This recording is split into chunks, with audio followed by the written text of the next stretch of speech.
Opinions, viewpoints, and beliefs presented on this program do not necessarily reflect those of the management, the affiliates and broadcast partners, or the sponsors. Listener discretion is advised. Scarefest Radio, the radio you can see.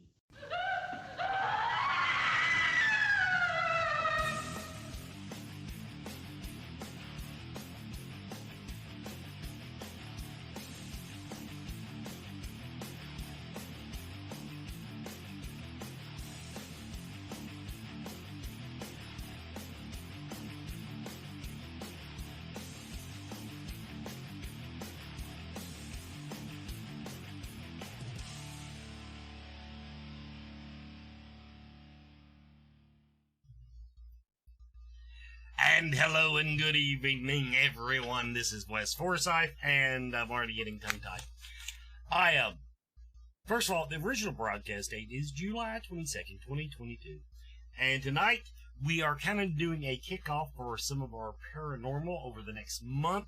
We know that our paranormal lineup has been liked thus far. There are reasons behind that. We won't go into 100% detail, but I will kind of give you an overview of what we've been up against this year. But we do have some great, and I and my lovely co-host, Katie Followell. Hello, Katie, and welcome to your first actual co-host gig. We were talking before the show, and we think we're getting ahead of the curve, as you might say, with what we're doing.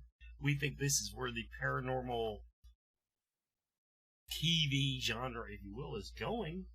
And so Scarefest is going to be on the forefront of it. There, I said it.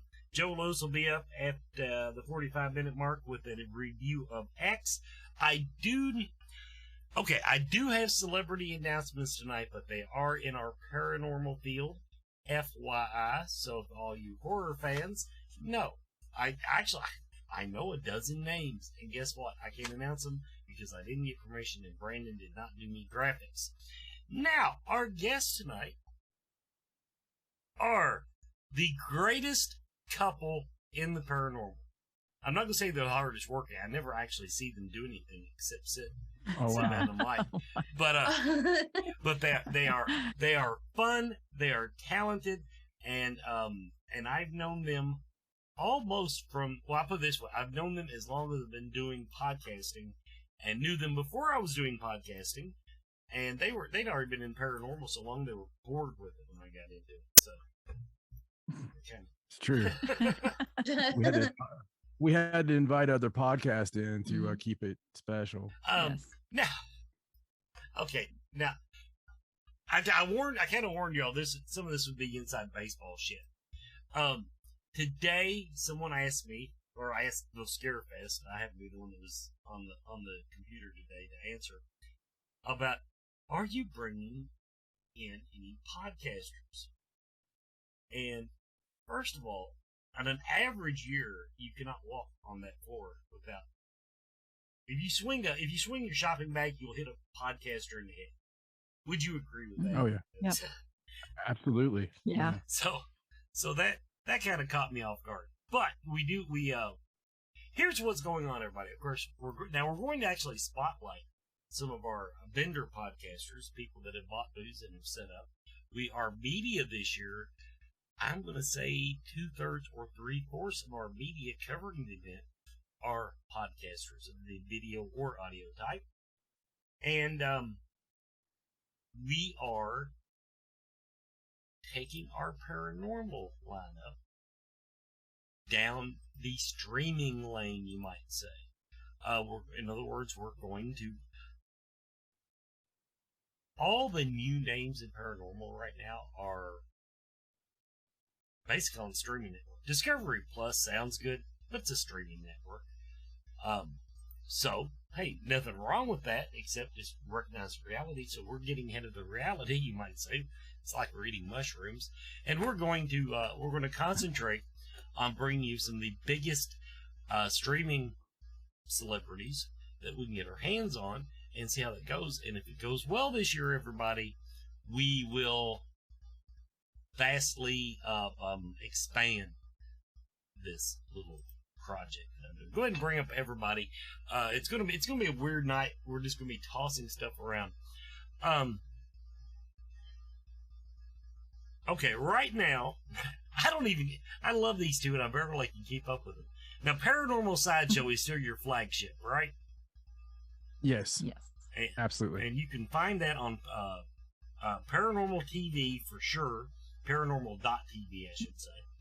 Now, tell me about Paranormal.tv. You said that was actually also going out to some terrestrial stuff, right? Yes. Mm-hmm. Yeah. Paranormal.tv is for people that are cord cutters. You know how you have like the retro TV and it'll have like 19.1, the digital channel. Right. Okay. 19.2. Yeah.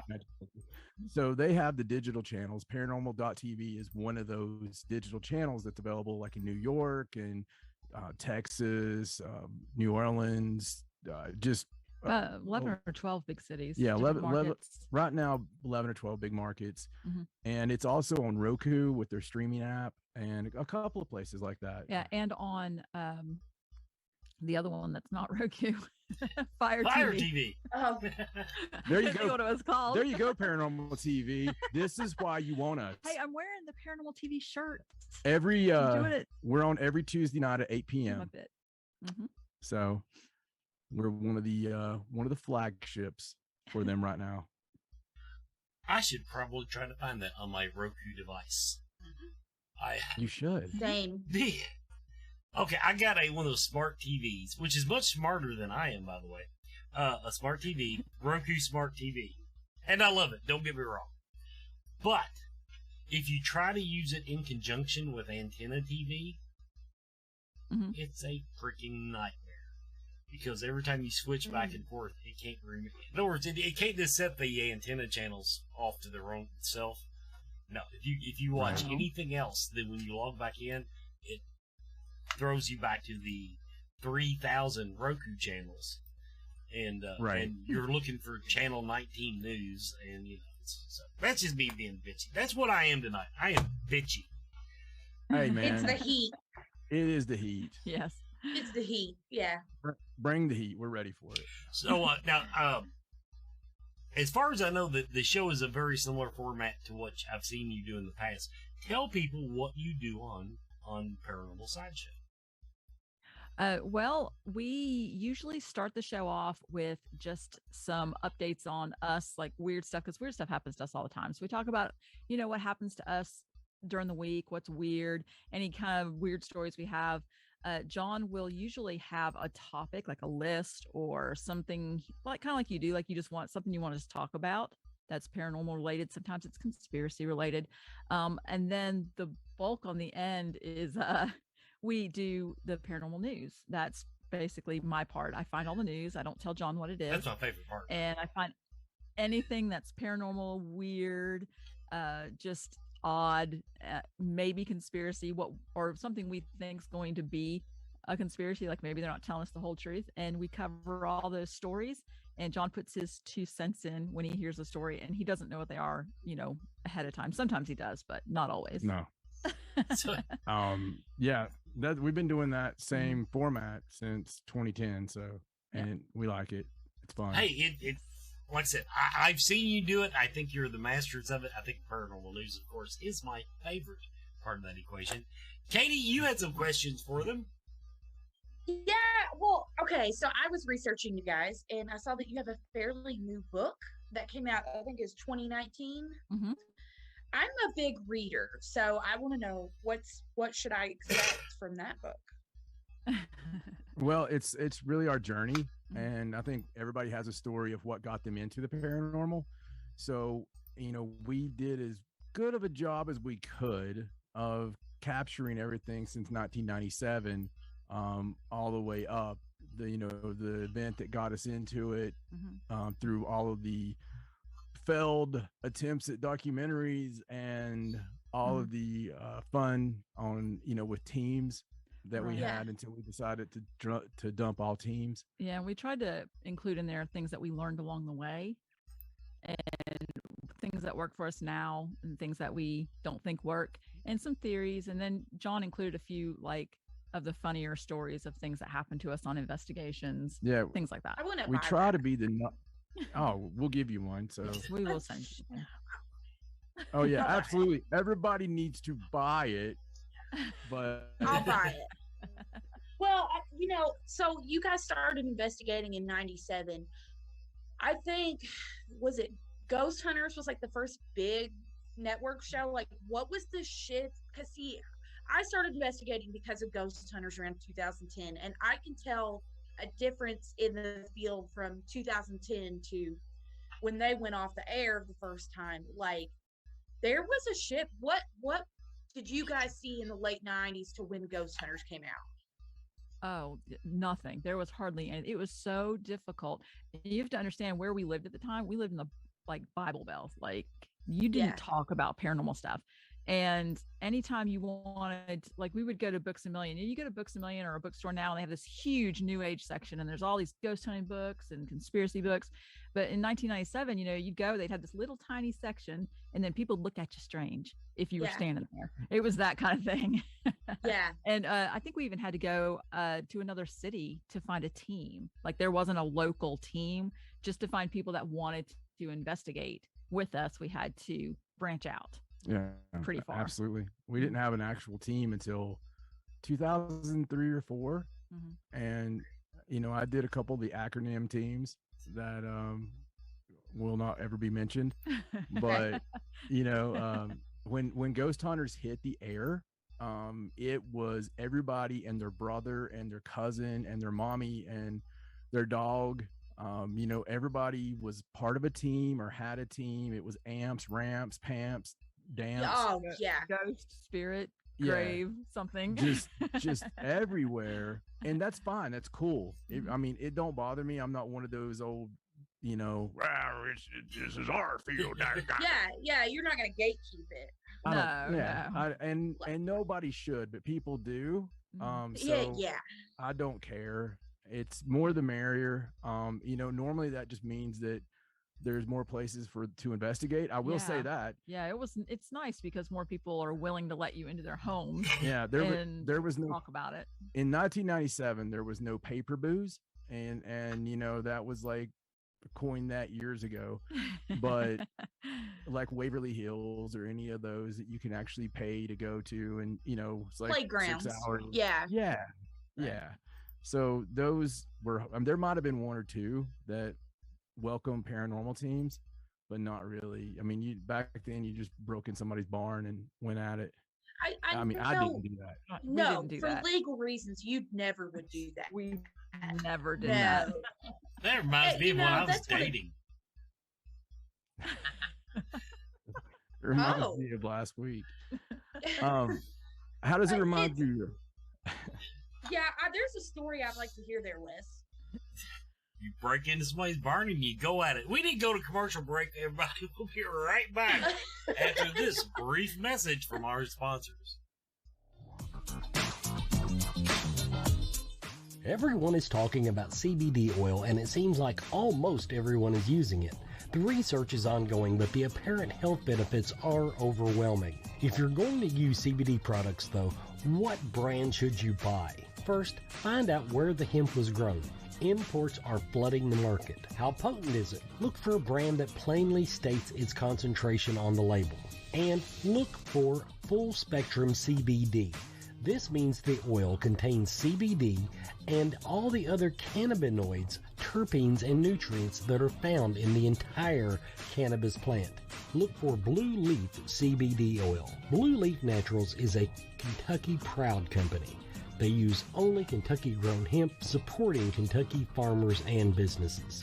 Visit their website at blueleafcbd.com now and use the code SMILE at checkout for free shipping.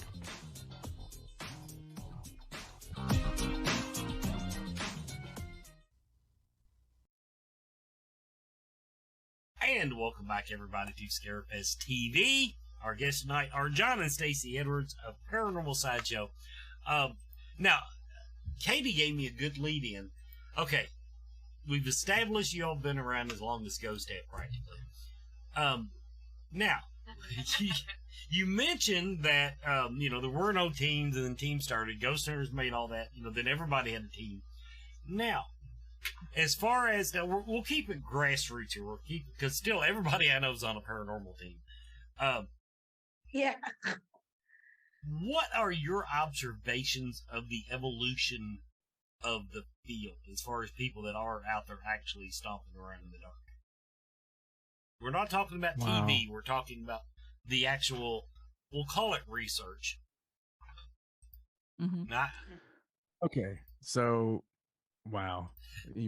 I'll take this one, or? Yeah, you go ahead. Go ahead. So it used to be a notebook and several visits to the same place, because you would get a call from somebody, or somebody found out you were into it, and they would finally tell you that, hey, this weird stuff's going on, or whatever, and you would go into the place. And a lot of times we would go back several times and get more, comfortable with the place. I feel that buildings have to get comfortable with you, and you have to get comfortable with the building. The first time you're there, it's like a first date, and you may get something, but you need to liquor them up first. Go ahead. Yeah. Amen. Yeah, absolutely. And so Stacey keeps a notebook for us, and she's just continuously writing, and we use as much old school equipment as we can. We use the new stuff too, but the evolution that I've seen from being with people is the latest and the greatest that they've paid $4,000 for. The flavor of the week is one big thing, and it's more of a one night thrill job of something they've seen on TV, rather than, finding or helping, someone, or just going and trying to explore the paranormal. It's just going and trying to find out what the actual answer is by going back several times. Mm-hmm. And you really start to get to know the place, so that's been one of the biggest differences, is just team in a can kind of thing. It's like they're ready made, just add water. I was going to say something similar to that. I was going to talk about the equipment, how it's so equipment heavy now, and people go in with backpacks full of stuff, and you don't really need all that stuff. I mean, it's And nice it all have. does the same thing. Like, it's how many EMF detectors do you need? Like, right. My personal record was 7, but that's here or there. Oh my gosh. But I mean, I like equipment, but I like going in, like John said, just with a notebook and just sitting around and seeing if something happens. I wanted to go on eBay and put up a beginner ghost hunter kit, and it was a little flashlight and pad of paper. There you go. $50. Flashlight and pad of paper. Someone would pay for it. Stacey's Let's sell that at the media booth. Now, I've been thinking about it. Now, an observation I made. Now, back in whenever Ghost Hunters came out, and I'll confess, Ghost Hunters is the reason that it brought me into the field. No doubt about it. No argument. I sat in my chair yelling at them they were doing it wrong, and finally I had a chance to shit or get off the pot, and I shit. But back then, a lot of us were stumbling and doing it half-assed because we didn't know how to do it. Right. Now, people are going to hate me. I think a lot of teams just do that on purpose now. It seems like we're making the same mistakes now as we were making back then. And by now, we should know better. Good example. We should have a much better handle on why you don't take flash photography through a dirty glass window. Right. You're getting me triggered. I just rolled my eyes out of habit. Absolutely. We should have a good handle on dust by now. Yes. Dust, mist. I mean, and I understand wanting to walk around the cemetery of the night, but if you can't understand A, convection, and B, that's tombstones. I've actually had two things. Now, first of all, tombstones, because they not that much different from your glass. The temperature is different, so you get a little misting just off of the granite in a graveyard, and that will create effects photography. And also, Yeah. There's actually, when you've got decaying bodies laying around, there's quite a bit of shit in the air. Yeah. Just, Absolutely. And we're in Kentucky. I mean, we have so much pollen and bugs and cigarette smoke, and I mean, just if I had a nickel for every spider I've been sent, I would be a rich man. Well, you know, another thing that happens on investigations that bothers me, I'm an audio guy, so I really do love the sweep technology, but again, I was doing that back in 09, 2010, shack hacking, but I love audio. I just absolutely think that's the best evidence that we can get, but I cannot stand sniffles and farts and everything else that people use as evidence. That's why we try our best to record ourselves when we're doing audio. So we can tell if we were scratching or making out or moving or making out, killing, like we wouldn't remember that, killing a cat, whatever. Well, I think the problem with that is a lot of people don't realize that they're making noises. And this is a true story. When John and I first started investigating, he's an audio guy, and so we would be investigating, and he kept getting all these hums on the audio, and he kept going, there's humming, somebody is humming. And so after a while he was like, it's you're humming. And I'm like, I do not hum. And apparently when it's very quiet, I hum, and I don't know that I do it. And it was a really hard habit to break, and I didn't even know that I was doing it. But he was like he said, he had us on video. He's like, look, that is you are humming. Okay. I thought I had cracked the code. He was like, there's something weird following us around. It hums all the time. I don't know what that is. Oh, I love that. I feel that. My first time ever at Waverly Hills, we're in the lobby. And honestly, I've been ghost hunting for a while, but I was creeped out. One of my other investigators, Justin, he had eaten Taco Bell before he went to Waverly Hills. Oh, and no. His stomach made a demonic, evil growl. Scared the crap out of me. But it turned absolutely. There's actually a story in the book about a demon. Yeah, about phantom smells. And the funny part is that the place that happened in is the place that I took the Ghost Brothers back to. That's on their episode. On their episode is the place of the notorious Taco Bell dinner, because it was Taco Bell for me as well. Yes, it has a way. Yeah. And I had all those girls. They were like the kind of girls like that. And I love them to death if they're watching. Hi. But they would put their hands on the walls and be like, oh, God. And they would kind of get vibrations in a big time way. And so I couldn't hold it in. I was trying, man. I was trying. And I was just like, please be quiet. Please be quiet. And it was just like, a little. And so they didn't hear it. I was really thankful. But all of a sudden, one of the girls is like, oh God, and they're sniffing it in too. They're like wafting it at their face. Going, you smell that? You got to understand, this place was legit haunted, and we had just witnessed this giant door slam open into a stucco wall, and it got stuck there. It went open so hard.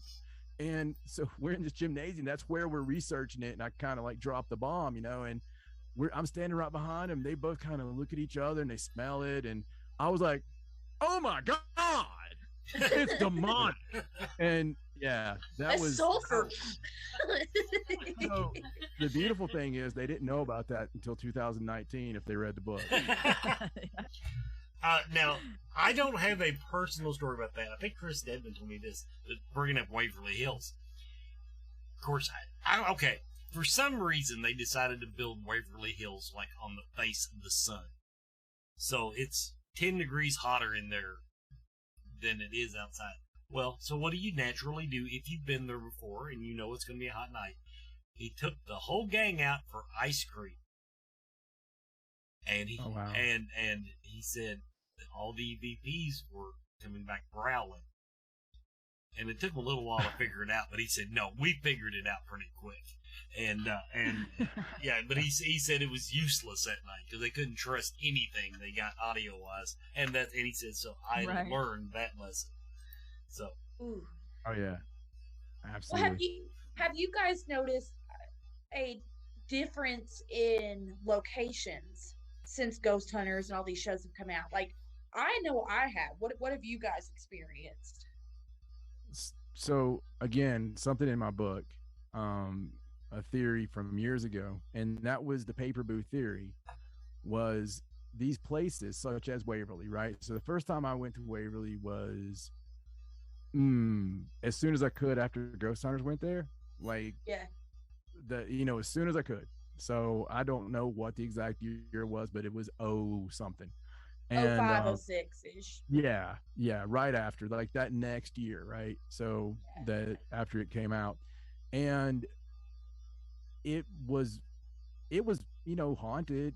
I got some really good stuff there, but I noticed the next time I went that it was like, hey, we're seeing doppelgangers. And then the next time I went, it's like we saw a beast on the running on the ceiling, and every time it was like something a little bit more, a little bit darker, even a little bit more haunted. And I was like, we are in a new age. We've never done this in the history of mankind. We have never had buildings that people pay and come and try to talk to the dead every single night of the year. It's never happened. So every single night we're putting all of our energy, our dark energy, our bad energy, our spouse cheated on us, we just got a new promotion, whatever, we're putting all that into these places, and it's never happened before. So it's a big experiment. And I think that these buildings and these spirits are feeding off of that energy for good or bad. And all of the places like that, I have definitely noticed a shift over the years, and mostly darker, mostly more haunted. But it's just something that I've noticed. Not every place, but most of the places. More popular place. I agree with you.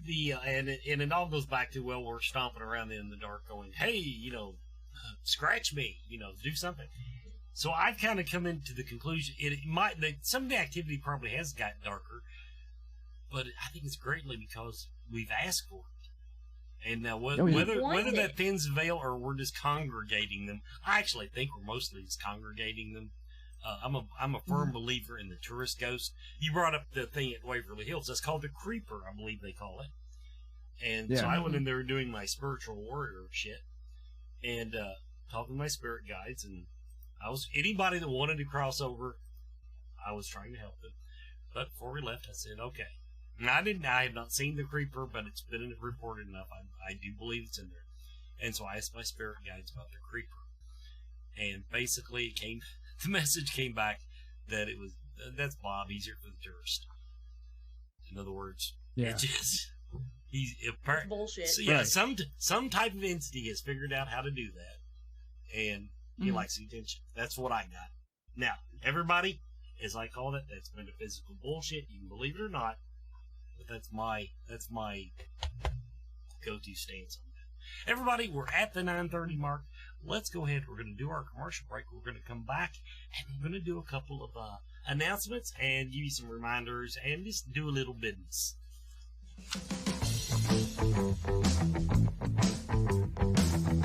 Spirit Mechanics is here to help.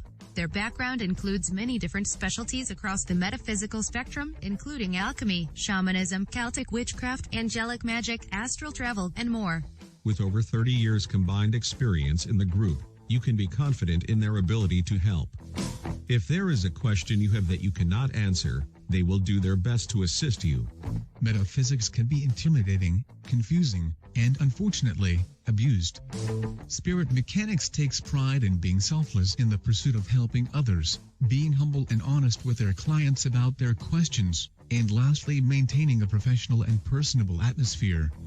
They want you to feel as you are coming to a close friend, and they will do everything in their power to make you comfortable and safe.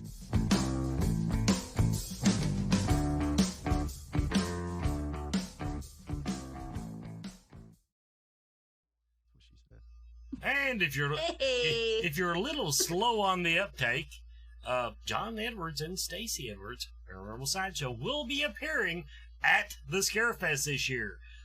They are my first announcement on the streaming paranormal, getting back to grassroots. I'm trying to come up with a really catchy name for what we're doing.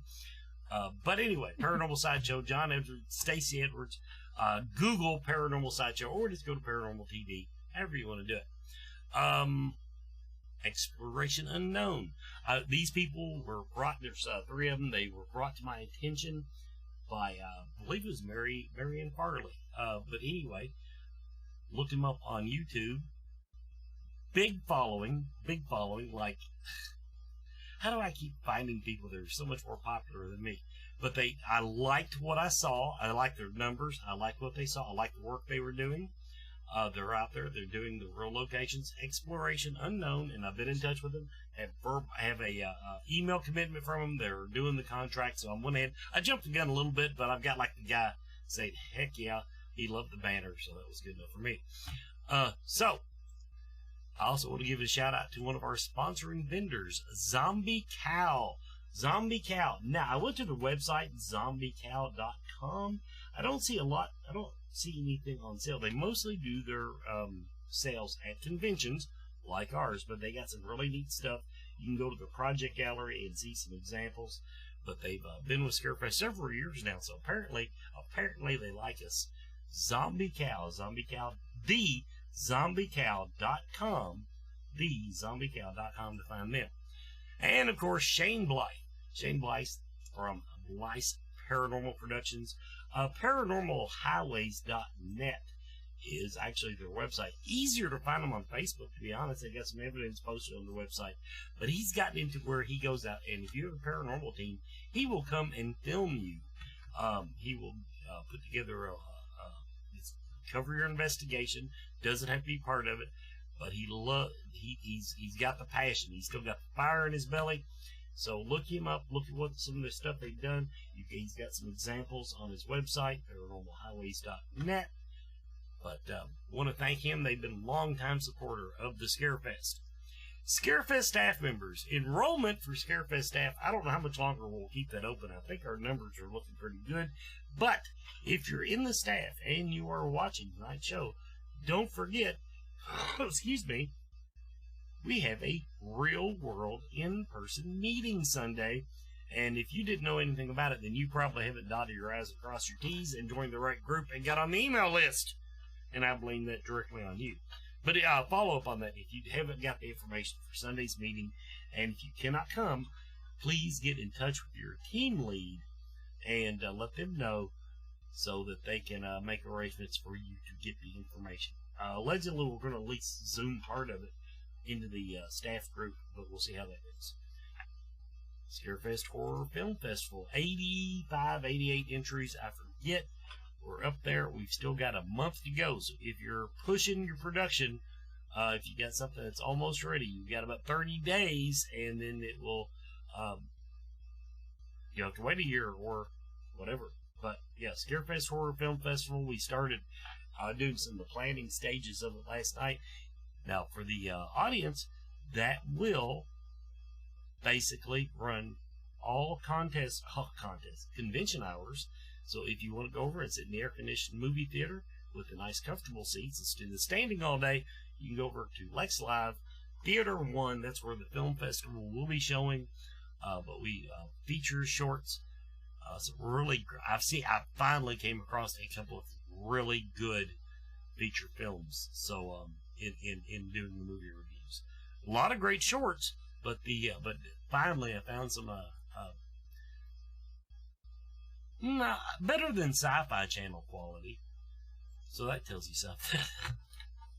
Anyway, and then John, you said you had something you wanted to announce? I do. So this is really exciting for us. I found out earlier this afternoon, so this is hot off the press, that we will be moving to Lexington within the month. So we're very excited about that, and being up in that Scarefest area. Yep. So, and there's a few cool people up in that area that we're excited about being around. See, so I got to thinking about it. You would give me a heads up this might happen. I'm worried about it now because honestly, if you had lived here as close as I did, this would be your fucking show. I have no doubt in my mind. So, So I did want to. Yeah, well, it's all yours, baby. Just bring us on once a year, and we're good. Well, now this is twice a year. Yeah, everybody. Now, what he's talking about, they come on every January to help me launch the year for the last couple of years. Not every year, but we started, and it was fun, so it's gonna be a thing. But this is, you're on twice. You've been on twice a year. Felissa Rose has never been on twice in 1 year. Wow. I see. I feel special. I get You should. I finally got you to do it twice. However, and this is an inside joke to Scarefest people, if you go back to Scarefest 9, I think it was, we had Kim Ford Johnson on like 6 times. That was No, it's always. I mean, it's always interesting. So that was our entertainment director. And anytime they couldn't find somebody to do the show, they just call her and say, "Here, call Kim Ford Johnson." How many times did we have you on in the old days of Haunted South? Oh, good question. I'm gonna 3 or 4, and then the one that I fell asleep on right when the pandemic struck. They invited me on the show, everybody, and I literally fell asleep because their show didn't go on the air till midnight. Oh yeah, the radio But show. yeah. Oh yeah. Well, that wasn't our fault. That wasn't your fault. Yeah. I was so stressed out though when that's right when they shut everything down. They just said, the economy will be fine. You'll be fine. Stay home. Kill anyone that walks in your yard. It's all right. But I don't know. I know I did a couple in pretty quick succession, and then I'd say over the years you had me on a couple more times, and yeah, loved it. Yeah, I was the same person, everybody. The only thing is, back then I took myself a little more seriously. Oh yeah, you were very serious. That was. Yeah, just playing, man. You were a great guest. Everybody loved you too. So well, good. It was we had to bring you back. Okay, and okay. Now to finish that story, the reason that my first podcast was called Paranormal Filler was because they always invited me, like when the other guy canceled, and so I was a fill-in guest, and I said, you know what? So, but it was fun. The good old days, as we say at my age. Yes. Yes. The early 21st century. There you go. Somebody was, I saw a thing on Facebook, somebody's kid referred to some story of their dad. Oh, that happened in the late 20th century. And he said, oh my God. I saw that. Oh, wow. I work for a liquor store, and it's very easy to ID people now, because if I just see a 19 in the date, like, you're good. I don't gotta look. That's scary. I know. Yeah, that's it. It bothers me a little bit. So, but yeah, but I've gotten. First of all, I still get Netflix in the mail, so yes, I get the internet in the mail. They still do that? Yes, they still do that. Yeah. I can't believe they still do that. I didn't know they did that either. And then what was the other thing? Old school, baby. Oh, and then I love having to pick my birthday year out of the little online things where you just gotta keep dialing and keep dialing. Just gotta keep scrolling, yeah. Like, scroll. That's awful. Like on Wheel of Fortune or some shit. Anyway, let's jump the shark, or whatever the correct terminology would be. Let's talk. What'd you bring us, Stacey? What'd you bring us paranormal news wise? Oh, I did bring some paranormal news stories. So let's see what we got. What should we start with? I don't know. Okay, so let's start with, let's talk about the mystery crater thing on the moon. Yeah, that was weird. That was weird. That was still this month. So yeah, that was just a little while ago. There's this very strange, mysterious double crater on the moon, and they don't know, like, they knew that there was a rocket heading towards the moon. They were tracking it. They knew it was going to hit. But when it hit, it ended up making 2 craters instead of 1, which was really... But they said it wasn't ours. Unusual, yeah, because ours would have just made 1 crater because there would have been 1 payload in one end. This obviously had something in both ends, and nobody is taking credit for it. Yeah, China said it wasn't them, and we totally trust you, China. Right. Yeah. And I think they tried to say it might be SpaceX, but they didn't take credit for that either. So yeah. So whatever it was, the crater was weird, and then there was other things I had read about the bell thing, the astronaut that said before years ago that it rang like a bell, and the moon's weird. Yeah, the moon is weird. It's hollow. So I'm actually, it is hollow. that is the one thing I am buying into. I'm sorry, I'm not going flat earth on you all, but if I found out tomorrow, if NASA said, yeah, the moon's hollow, we've known it for 20, 30 years, I would totally buy it. Oh, yeah. Me too. And scare him a little bit. Is that a scary one there? It's the Google one that kind of went away. Okay. Should we talk about that one? Oh, no, if it went away.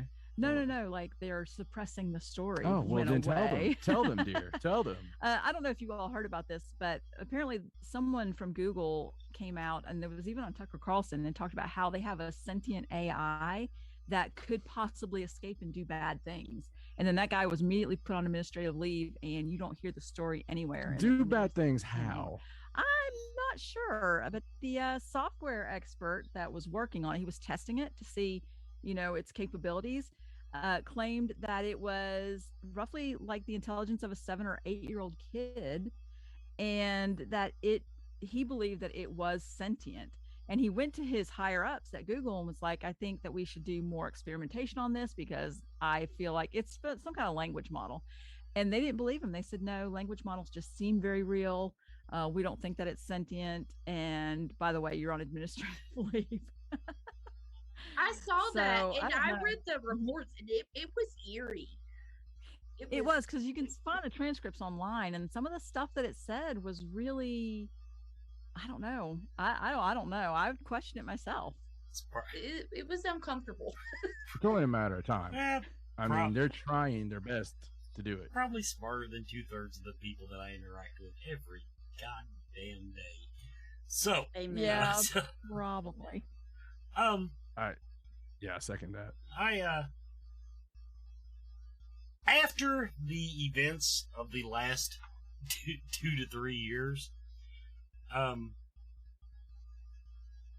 just can't worry about the robots anymore. I'm sorry. I just, that's a passion that I've kind of, no. It's okay. I bet robots know how to use their turn signal, so I think I would like them to. Yeah. Well, I do have this one story that I thought was kind of funny because we talk about this sort of thing a lot. But there's this story out of no, it's not that kind of wrong show. Okay. Wrong show. Sorry. This is a story from Thailand, and there is like a video news story on it, but they're just, you can't understand it because it's, unless you speak Thailand. Unless you speak what? Unless you speak what, Stacey? What do they speak in Thailand? A different language. Yes, unless you speak the same language as them. Anyway. Thaiish? Thai? So, I don't know. I think it's Taiwanese, actually. Maybe. And some Chinese. Good. Shush. Anyway, this couple was walking through a scrapyard, and they saw this car that had been totaled, and in the back was this Hello Kitty doll. It was like a really large Hello Kitty doll, and it was fine. It hadn't been hurt in the accident or anything. And so they broke into the car and stole it from the scrapyard, and it was all caught on CCTV. So then the very next night, the CCTV caught the same people bringing it back and throwing it down on the ground in front of the car and leaving.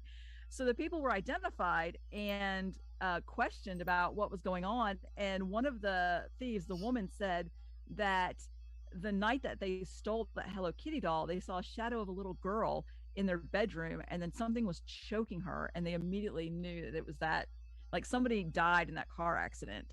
And when they talked to like a friend of the person that died in the car accident, they said that they had bought them that Hello Kitty doll as a present, and it just got left in the car.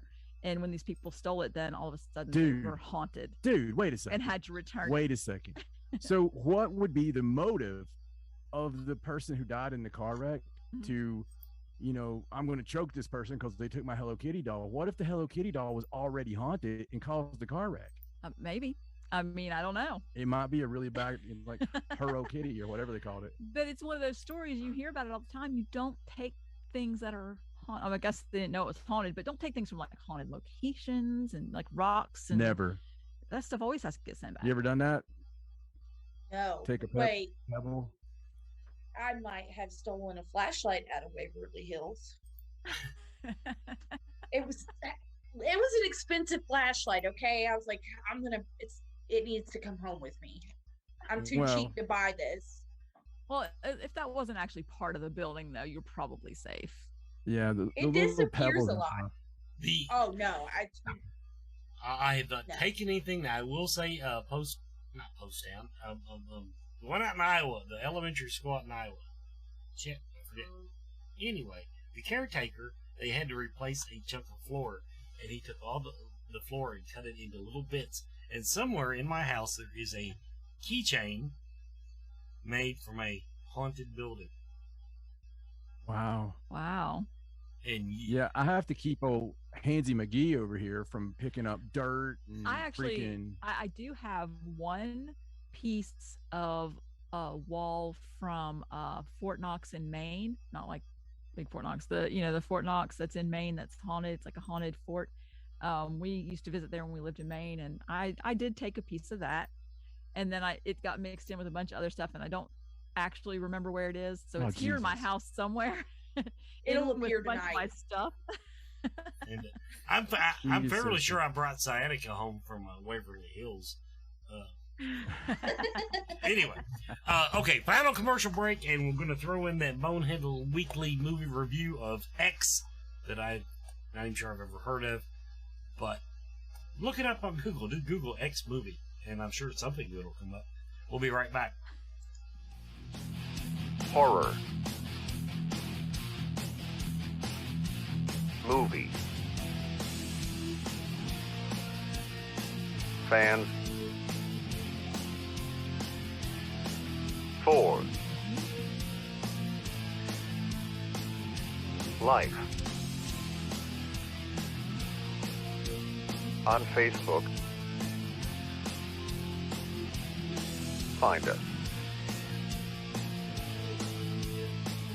For watch parties. For news. For memes. For friends. For life. Horror movie fans for life. Join us.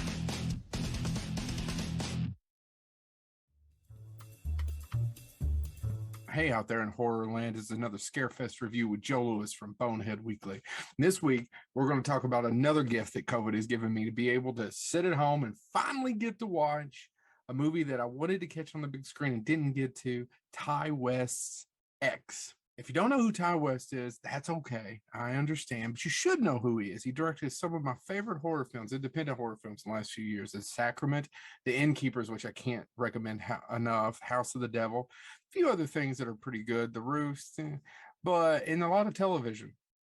But X is such a good premise. In 1979, these people in Texas decide to go make their own porno film on a small farm that they rent out for the night, and everything goes wrong from there. That's the plot.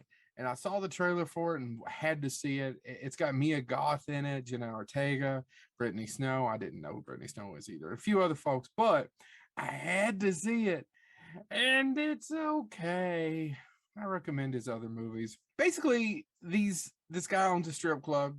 A couple of the strippers want to be porn stars, want to be movie stars. They go, this older couple have this place. There's something amiss. Everything goes downhill that night, which is the basic setup of any movie. There's something with the twist that isn't just even it's not even really a twist. The elderly couple are interesting. You get to know them a little bit more. I just don't know that I buy the reason that they start making trouble for the young folks, if that makes sense to you all. I'm curious to know what your thoughts are. So the performances are good. The screenplay is good. I don't have any, and it's 1979 is when it takes place. So it has that vintage look to it that you may expect from some other films that you've maybe seen, like Zombies, The Devil's Rejects, and a few other things. I like the movie. I just didn't like it as much as I thought I was going to or hoped I would. I mean, I really enjoyed his film The Sacrament and House of the Devil. They're just I love them. House of the Devil's about a babysitter that goes and babysits, and you can pick it up from there. And The Sacrament is about a Jim Jones cult, and it's kind of found footage. And once again, you can pick it up from what happens from there. Both of those, especially The Sacrament's, it's hard to watch in places, but it's a really good movie. This one's not so hard to watch, especially because some of the stars are topless for about a third of the movie, so not so hard for me to watch at all. There's nothing scary about it. There's nothing really, I don't know. There was nothing that made my skin crawl. I love the premise. It's just more of a comedy kind of than a horror film. And like I said, there's not a bad performance in it. I liked everybody. I don't know. There's just nothing that makes your skin crawl. There's nothing that makes you jump.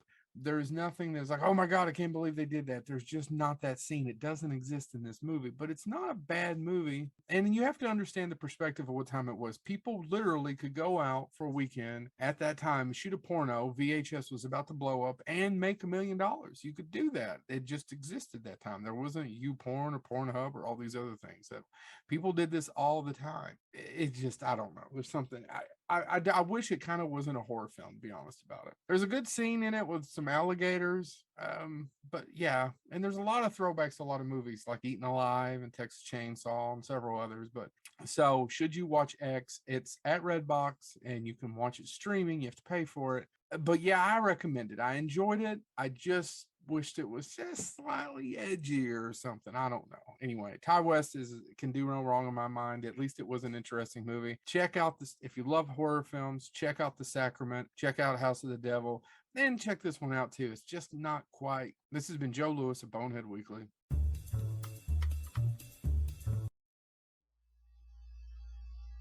And welcome back, everybody, to Scarefest Television.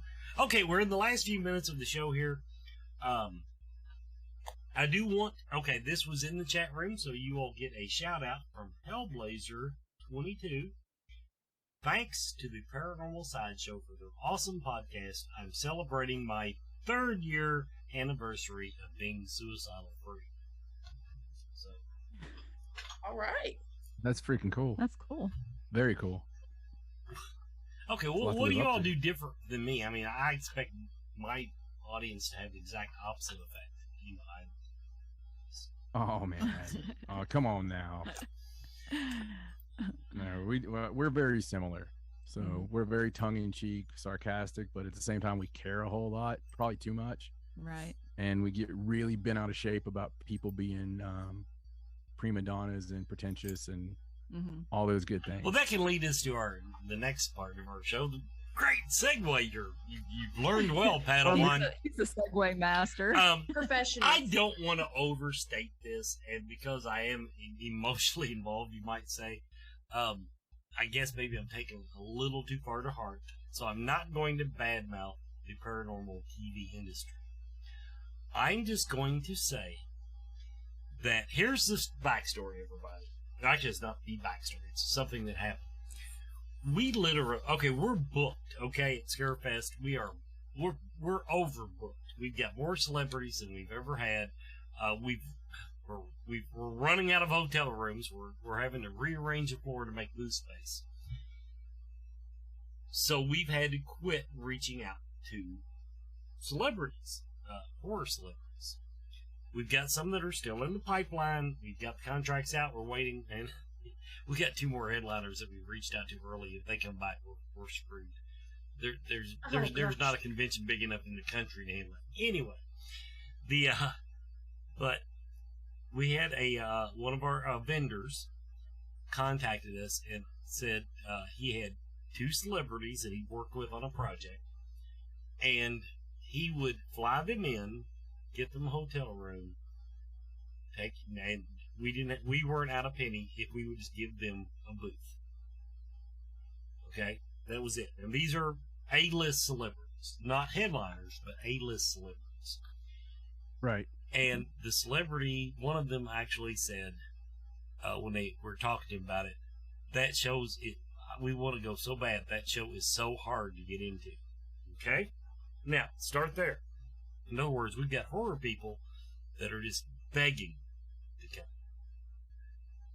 Right. Mm-hmm. The paranormal people, through two of the major agents, we pretty much put out a casket call and said, if anybody wants to come under reasonable terms, as in not demand more money than Robert England's getting, talk to us. And the ones that we've announced and a couple others are the only ones that reached out to us. I mean, wow. I don't know the psychology of it. I think I do, but I'm not going to go there because I don't want to make accusations. We're not known as a Paracon anymore. We're HorrorCon. It's with paranormal sprinkled around the edges, or however you want to look at it. But I figure our best estimate is that of the 10, if we have a bad crowd and it's 10,000 people this year, 1,000, we figure 10% of our crowd is paranormal. So that's 1,000 people. Name me another Paracon with 1,000 people that walk through the door buying tickets. No. There's not any. No. So, So what we end, and this whole thing about getting streamers, this was actually something I talked to about with, it's been 4 or 5 years ago. It's been a snowballing problem. This is not a sudden problem. It was exacerbated by, the one up in Indiana that went belly up, and then the Las Vegas Paracon that went belly up. In other words, nobody got their money. So we thought, well, we've been in business. This is our 14th year. We'll be in good, they'll say, oh, well, let's not go to the first year shows. Let's go to the one that's been there forever. No, they're holding that against us, at least on paper. Wow. So, that irks them. It's their loss. Yeah, absolutely. Because, horror and paranormal, they just go hand in hand. If you have all those horror fans, most of them like paranormal. Well, too. I love the fact of what is happening because it's as you talked about earlier, it's the paranormal origins of Scarefest by going back to, the streamers and everything. And, it brings back some good memories for us. So it'll be a lot of fun. And the seminars have always tilted paranormal. I guess it's easier to go up there and tell ghost stories than it is to actually show how to make a horror movie. But so we've always kept it. So I came up with this idea a few years ago. Okay, get a headliner, get a paranormal headliner, call it a day, and then forget about the rest of the TV stars. Dive in and get your people that actually want to come and network and meet the fans. Right. Meet the fans, shake hands. Give all away autographs, sell autographs, whatever. But I will not name names to anybody, but we literally we had one group that we really wanted, they'd never been, and we said, okay, we're going to meet your terms. Then they said, no, we don't want to come. Well, you see, to anybody out there listening, that if there is anybody that works for any of these people or works with them, let me tell you for firsthand experience. I'm going to go back to 2010, and I don't care to name names. So I'm not going to name names. But back at the 2010 Scarefest, we came with our first documentary that we were releasing like that, and we spent days like duplicating and making these things and shrink wrapping them, and to give out free. And we were giving everyone who came to the table and signed our mailing list one of these free. We had an evidence station where people could listen to a selection of EVPs. Way back in 2010, we were doing all this stuff. We had the cards, we had pictures and everything, but all this was free to get to network. And we had a notebook full of names, and there was actually that whole weekend. You can attest to this, Wes. That whole weekend, we had people at our table. We had a lot of people at our table, and there was people there that didn't, and they were selling things, and that's fine. That's what you do. But if you wanted the opportunity to actually get yourself out there and to meet people and have fun, it's there's not a better place. Yeah, absolutely. I started coming to Scarefest for ghosts and ghost hunters. And the more I went, after I met the celebrities, I was like, okay, woo. but like I loved talking to the passionate investigators and creators, and that's where I really became attached to the convention is I got to know people and learn and network. So I'm with you guys. I think that the TV shows are great and all, but I think the content creators are better. So I will even throw in, I've got a couple of friends in the paranormal field, meaning TV stars that I've met at conventions, and we've kept in touch, and great people on a personal level. So I don't want to make this a character issue, nothing like that. But when I used to stand up for the what'd you call Waverly? Paper booth. Paper booth. I love that term. Thank you. I used to stand up for the big ghost hunts that were $100, $200 a night, because I said, okay, they bring in the celebrity, then they, they're putting a new roof on the damn place. Okay, there's a reason it costs that much. I have come to the realization, though, that a lot of the reason it costs so much is how much the celebrities are asking to do these events. And because we've ran into it now. We're working on the ghost hunt, and Dave Schrader has given us a wonderful deal. Of course, it's not an all-nighter, but he's not going to be going to bed early that night. So right. So he's worth it. And but obviously by him being booked, he's one of the ones that came to us and said, yes, I would love to be a part of this. And we've got him coming on the show, by the way, in September. He does. Yeah. And super. Of course, ghost hunters, they're practically regulars. Steve and Dave, it's wonder they used to rent an apartment and stay in Lexington. But Jason, he's a little busier, And now this will be Sherry's first year at Scarefest, but they came to us with a reasonable set of, what they wanted. And that's crazy. And that's it. If they'll come reasonable.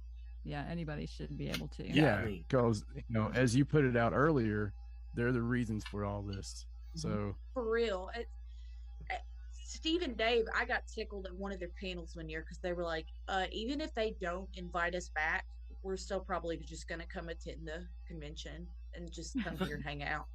So, I don't know, but I've noticed as a paranormal TV show watcher that there is such a difference in vibes between Steve and Dave to like some of the other shows that I won't name that aren't as nice. I don't know. They just feel like they think they're better or smarter. I've had both. Yeah. I've read some of their books, and I just felt like they were very condescending. And I bet I know who you're talking about, primarily. I'll tell you off the air. Okay, yeah, don't, because who knows, because a lot of these celebrities, when they hit their 70s, and they're going to be wanting to go back and catch some of the conventions. Anyway, everybody, I've been belly aching long enough. John and Stacey, two news items tonight. Coming to Scarefest as a featured guest, and moving to Lexington, Kentucky. So I would say I'd take you out ghost hunting, but I don't even know one good place. Take me to a bad place. Yeah. We'll make it a good place. I can take you to some places if you want to hang out. The Red Roof Inn in is it Corbin? Most haunted hotel I've ever been in. Oh wow. Write that down. Crackheads or ghosts? What's that? Is it for crackheads or ghosts? No, ghosts. Well, I'll put it this way. Or a crackhead jimmied my lock open in the middle of the night and straightened my room up. Could have happened. Once again, oh wow. The secret to being skeptical in the paranormal is to be open-minded, and yet, don't jump to conclusions. But yeah, I've told the story a dozen times on the show, but basically, I was at a convention, and I went to bed, and when I got up, my room had been cleaned. That's crazy. That's weird. I want that ghost. Yeah, really. Yeah. I Could think you just come home with? I mean, I've jumped to conclusions, but I figured, okay, one of the maids has passed on, and Possible. I mean, at this point, with all we've seen, Mhm. it reminds me of that line in Harry Potter that I always think of. You know, at this point, Professor, I just go with it. Yeah. We've I seen hope I some. don't haunt my work though. When I die, I'm gonna haunt Liquor Barn. when I now, okay, when I die, I will be out of this plane of existence so fast, the light will not hit me on my ass on the way out. I guess is the way you put it. I've seen this world. I want to know what's out there. I want to, if I'm right, if Yeah. I'm right about reincarnation, I want to go ahead and get that going, fill the paperwork out, whatever the hell you got to do, and get back at it. Fill the paperwork out. Yeah. I wonder if you can put in for certain things.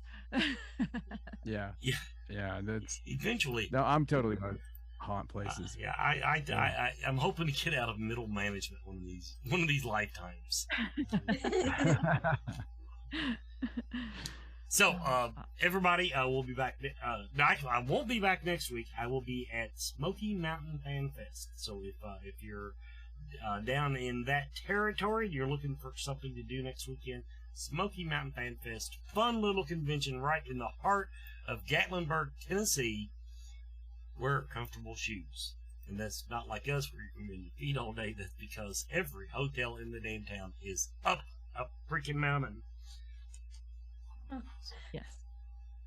And Yeah, that's a good one. then we will be back the next week with the council. You'll be able to catch up with me, Brandon, and Adrian about the current planning stages and where we're at on getting the scare. 90 days out, people. 3 months out. We're Oh God. it's upon us. It is upon us, and the meetings are getting more heated. I'll give you. Wow. As in, oh my God, we got to get this shit done. Okay. See you next week. Or yeah, come to Tennessee, and I'll see you next week. There.